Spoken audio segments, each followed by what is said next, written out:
Afghan winter, renewal and hope can seem distant. As a matter of moral responsibility and regional and global security and prosperity, we cannot abandon the people of Afghanistan. They need peace, they need hope, they need help, and they need it now.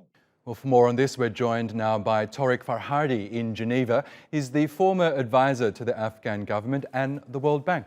Welcome back to the program, Torek. Now, we know that in the wake of the Taliban takeover in August, countries froze funding to development programs in the country, fearing that that money might fall into the hands of the Taliban. We heard there from the UN chief urging countries to reconsider that position. Can foreign donors be confident that any money or aid that they do send to Afghanistan won't fall into the wrong hands? Oscar, it's a difficult question to answer because once the money is inside Afghanistan, the UN has to be very careful to distribute it directly to the people, and that it doesn't go to the people who run the government who are under sanction. The challenge also here, when we talk about sanction, is that we heard the representative from WFP saying that just WFP needs $230 million per month in Afghanistan. But how to transfer $230 million to a country which is under banking sanctions?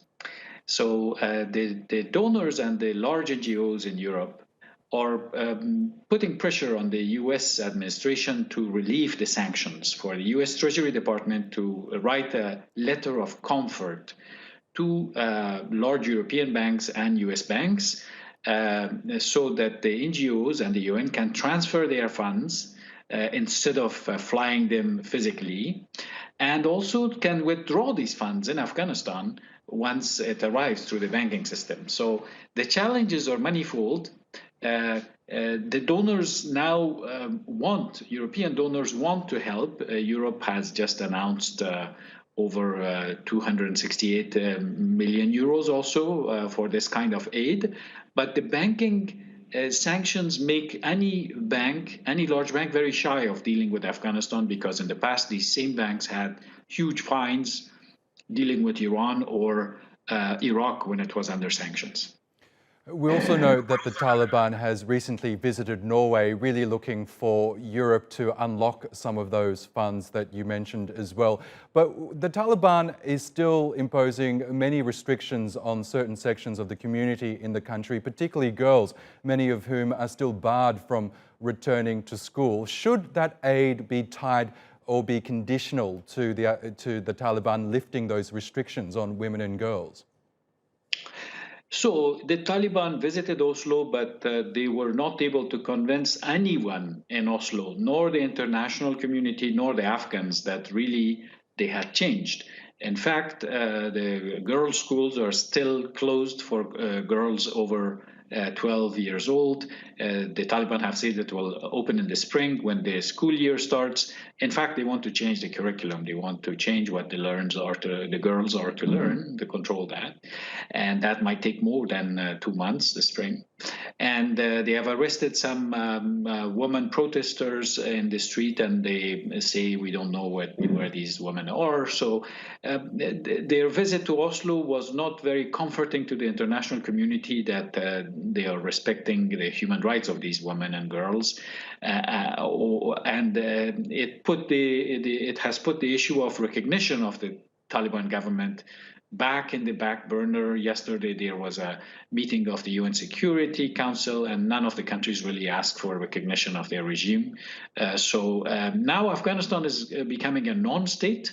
The UN is making huge decisions financially for Afghanistan without the consultation of expert Afghans, I would say, and without one day any type of accountability to the people of Afghanistan. The UN probably would say to the donors what they did with the money, but not much accountability to the people of Afghanistan. These large budgets of 4 billion, etc., these are huge amounts of money to spend in a country without proper planning, and not knowing how it's spent, and not giving any accountability. It hasn't been done earlier in any other country. As someone who's worked extensively in Afghanistan with previous administrations, do you believe that there is a successful way to get aid into the country without any of that money falling into the Taliban's hands? The best way would have been for the Taliban to agree to depoliticize the central bank. There is somebody close to the Haqqani network who is at the central bank, and they're under sanctions. So it's impossible for the US to let money go in the central bank. But if they had changed the head of the central bank or the head of the finance ministry, then the central bank could have been sort of walled off, and then the transfers could have been made to the financial system of Afghanistan, which the NGOs claim and require.